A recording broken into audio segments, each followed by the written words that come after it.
¿Qué diablos estoy haciendo aquí?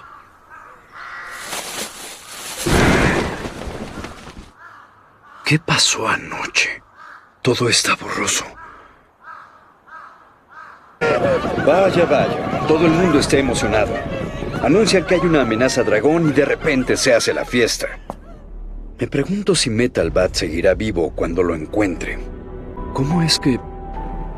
Ah, ya vi cómo. ¿Así que otro Kaijin pudo derrotar a un clase S? ¡Qué pérdida de tiempo! Me llamo Garou. He destruido a muchos tipos fuertes y podría decirse que me gustan los Kaijin. ¿Quieren verlo? Atáquenme y los aniquilaré a todos. Con que son los mejores, ¿eh? Seguro te enorgullece tu pequeño equipo, pero son una farsa. No veo ni a un héroe clase S aquí. ¿Acaso la asociación de héroes no entiende lo peligroso que soy?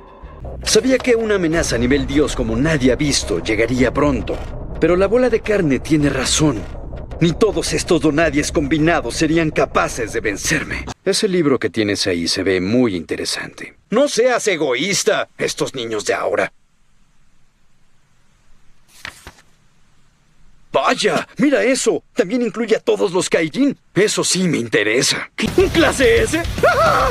¡Parece que pesqué uno gordo! ¡Esto es perfecto! ¡Estoy muy emocionado! Ni lo sueñes. ¡Los voy a destrozar a cada uno de ustedes, imbéciles! ¿También es un héroe? Jamás había visto su rostro. Debe ser un donadie que quiere ascender capturando a un pez gordo como yo.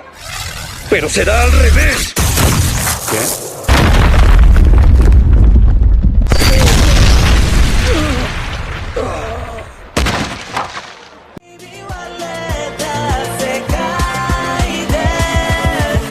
Let's